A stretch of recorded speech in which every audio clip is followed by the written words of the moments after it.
My apologies. What is this? Stop. Okay, start over. Good morning. Welcome back. This is Geography 10, Lecture 5. I have a cold. Today we start the section of the course in which we step back as far as we're going to step, temporally speaking.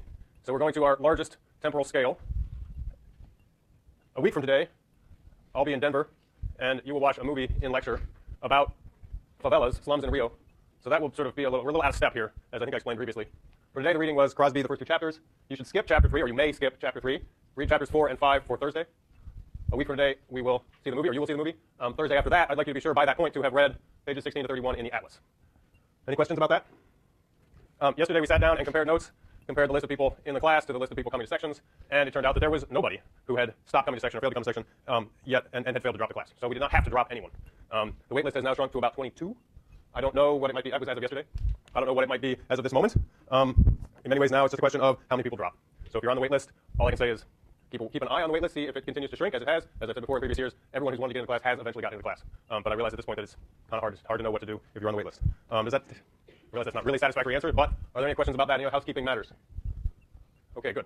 So what is this book, this ecological imperialism book, about? Crosby is interested in explaining or looking at what he calls the Neo-Europes. And these are places he defines as places where descendants of Europeans have come to dominate since 1492. The previous instructor brought it back just before I started. Okay, thanks. Come to dominate since 1492, that is, since Columbus sailed across the Atlantic Ocean and discovered the New World, despite being far from Europe itself.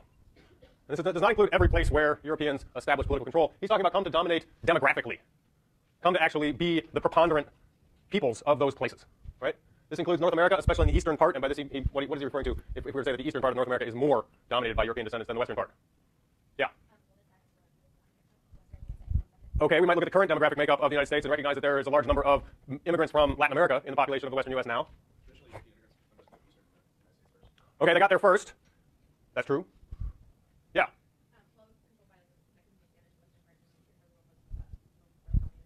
Okay, although the Spanish are Europeans too, right? Okay, yeah. The East Coast is more densely populated than the western half of the United States, and there are fairly significant places in the western half of North America that are still tribal, right? Lands that are sovereign lands of tribes. It's not that there are huge numbers of indigenous Native Americans dominating those areas, but relative to the eastern half of the United States, significant parts of the western U.S. still are inhabited by and held by Native peoples. That's true in Canada as well as the United States. I think it's the density issue, and I think it's a relative question. It's a question of to what degree have European descendants dominated both demographically and geographically in terms of just the land possession of land. Okay. It also includes southern South America. Have any of you been to Buenos Aires, Argentina, for example? What do you see when you get off the plane in Argentina? I mean, what do people look like? Yeah. They look like white people. Yeah, how about that? That's what he's talking about. And it may be news to some of you that southern South America is actually, you get off the plane, it looks like you're getting off the plane somewhere in the United States or somewhere in Europe. Eastern Australia and New Zealand are also Neo-Europes by Crosby's definition. Any questions about that? So he observes, he notices that something is interesting about these places. They all produce prodigious amounts of food, well in excess of the needs of the people who live there. They produce surpluses, huge surpluses of food. And this is the food supply on which much of the rest of the world depends via trade.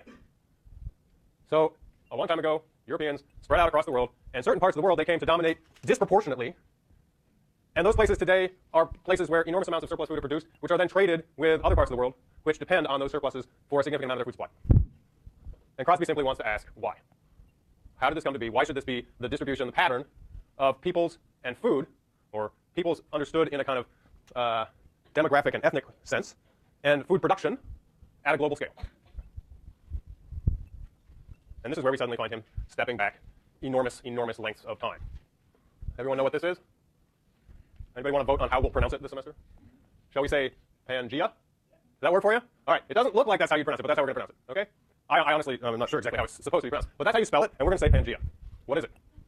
It's up there in the upper left. It's written across that landmass. Everyone knows what Pangea was? Yes? No? Shall we talk about it? Everyone know why it doesn't exist anymore? Yes? No? I'm getting like no response from you guys. Yes? Okay, good. So, upper left-hand corner is what the landmasses of the world looked like, or rather how they were distributed 225 million years ago in the Permian age, or epoch. At that point in time, basically there was one landmass on Earth. All the continents were stuck together, or rather they hadn't come apart yet. What difference does that make? What does that mean? We're talking about evolution here, divergent evolution. For example, mammals diversified more in a shorter period of time than reptiles had. Anyone want to explain why that caption is situated next to these pictures? Yeah?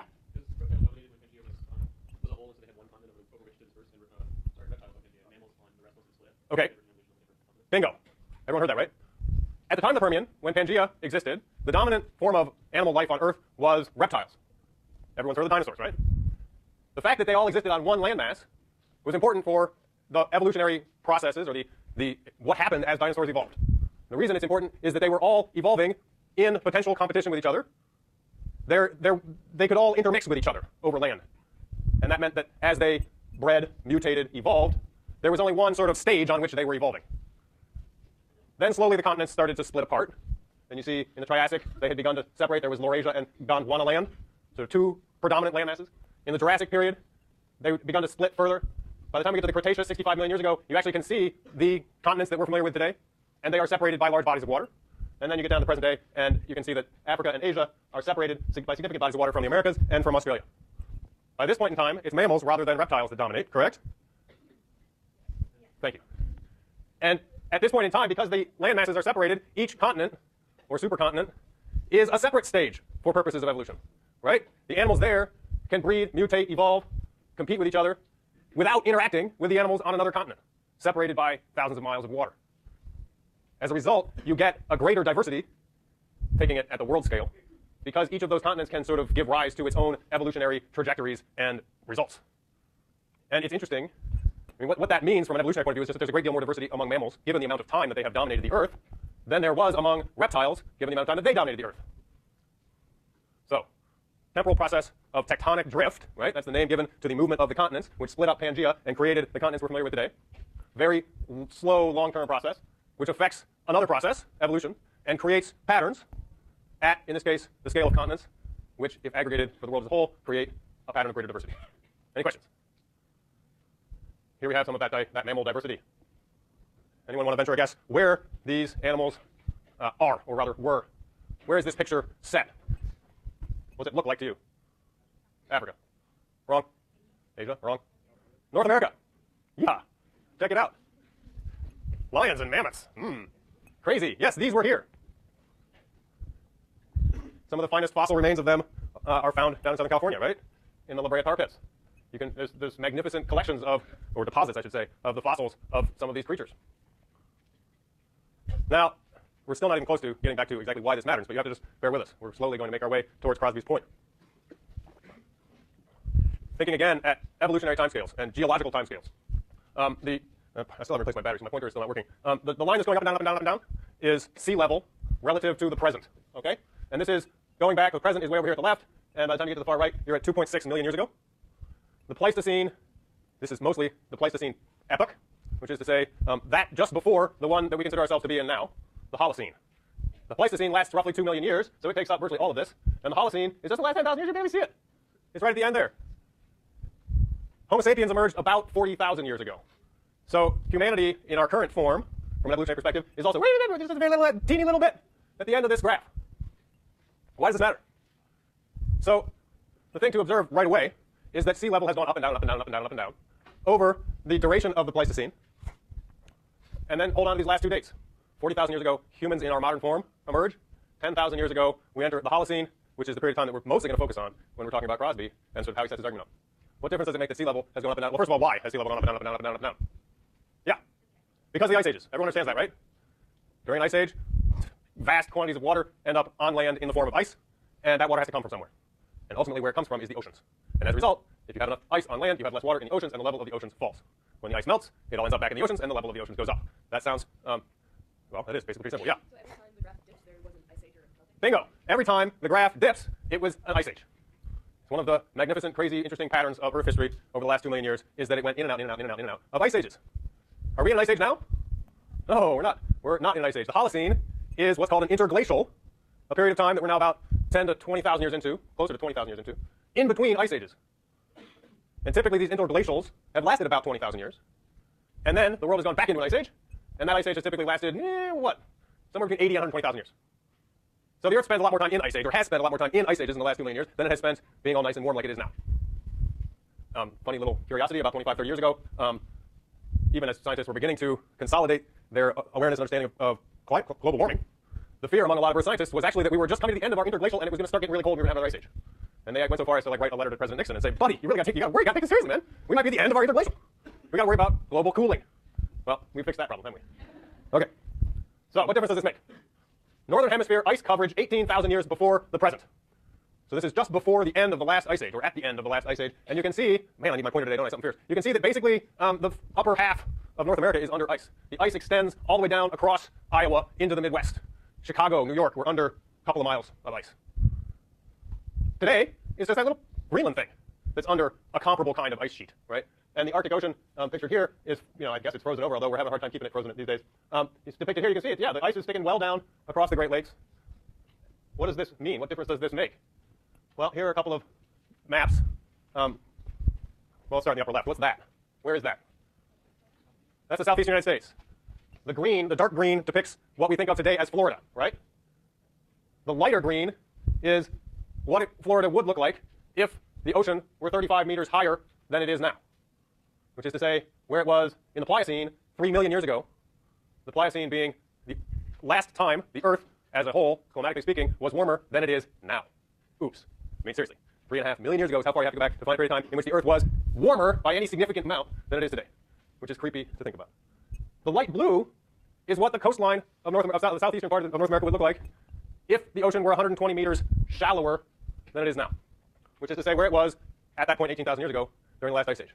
So there was enough water tied up on land in those ice sheets to lower the oceans of the world 120 meters and make the coastline of North America look significantly different from what it looks now. If you look at it from the perspective of all of North America, what this means is that there was land connecting North America, or Alaska, what we think of as Alaska today, with Asia, Siberia. This is the famous Bering Land Bridge. And part of it was probably covered in ice. Perhaps much of it was covered in ice. But it was not ocean. It was land.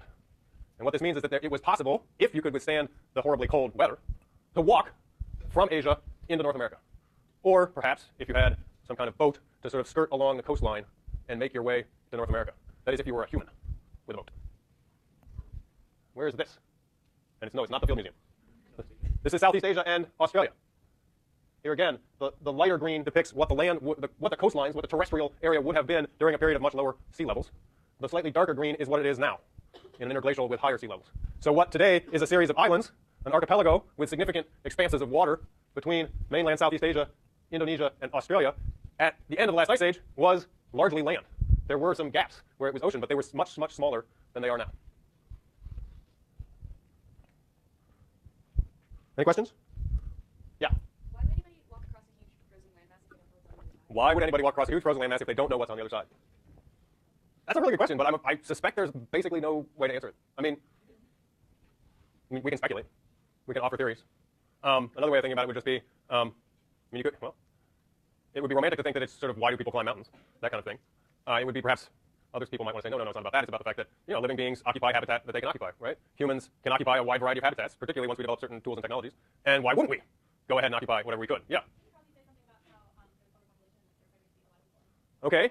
We could speculate that there was some kind of need to move because there weren't enough resources in the places where humans were to support the populations of humans as they grew, and therefore they were sort of impelled to migrate, to disperse outwards, and they kept dispersing and dispersing, and eventually they got to the Bering Land Bridge, and they just kept going, right? I would be a little leery of calling it overpopulation, just because that implies some kind of really direct relationship, when it's very difficult to know whether that, in fact, that relationship is nearly that direct. But yes, dispersal and migration is one way of, and that's actually very similar to what I was saying a moment ago about, well, we're going to spread to whatever habitat we can, right? Yeah.